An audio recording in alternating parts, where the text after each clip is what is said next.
Hi everyone, చాలా super టేస్టీగా ఉండే చికెన్ పికిల్ ప్రిపరేషన్ కోసం ముందుగా ఇలా చికెన్ని స్మాల్ సైజులో తీసుకొని శుభ్రంగా క్లీన్ చేసుకొని జాలి బౌల్లో ఉంచుకొని పక్కన పెట్టుకోవాలి 10 మినిట్స్.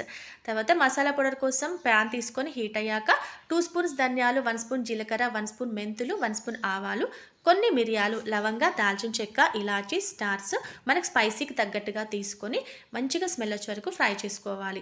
చల్లారిన తర్వాత మిక్సీ జార్లో వేసుకొని మసాలా పౌడర్ ప్రిపేర్ చేసుకోవాలి.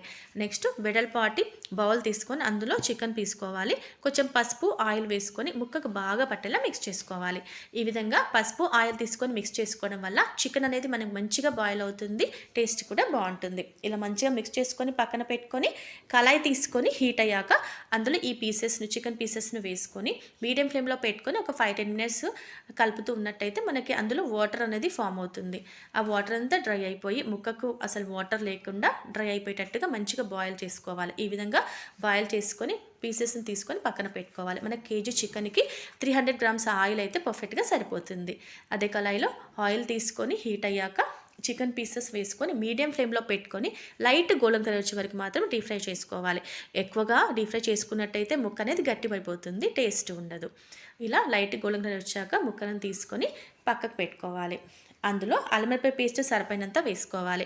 ఏ నాన్ వెజ్ ఐటెంలోకైనా కానీ, పికిల్స్లోకైనా, ఏ కర్రీస్లోకైనా మనం అప్పటికప్పుడు అల్లం వెల్లుల్లి పేస్ట్ చేసుకొని వేసుకున్నట్టయితే చాలా బాగుంటుంది.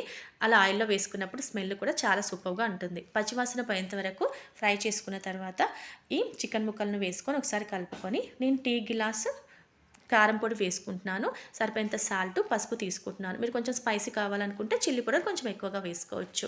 తర్వాత మనం ప్రిపేర్ చేసిన మసాలా పౌడర్ కూడా వేసుకొని మిక్స్ చేసుకొని ఒక 2-3 మినిట్స్ ఉంచినట్టయితే చాలా టేస్టీగా ఉండే చికెన్ పికిల్ రెడీ అయిపోతుంది.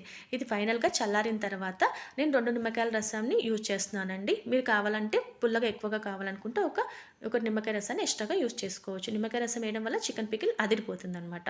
తర్వాత గాజు సీసాలోకి తీసుకొని పెట్టుకున్నట్టయితే 3 మంత్స్ వరకు మన చికెన్ పికిల్ పర్ఫెక్ట్గా ఉంటుంది. దీన్ని వేడివేడి అన్నంలోకి వేసుకొని తిన్నట్టయితే చికెన్ పికిల్ సూపర్ అదిరిపోతుంది అనమాట. మీరు కూడా డెఫినెట్గా ట్రై చేయండి. ఏ విధంగా వచ్చిందో కామెంట్ బాక్స్లో కామెంట్ చేయండి.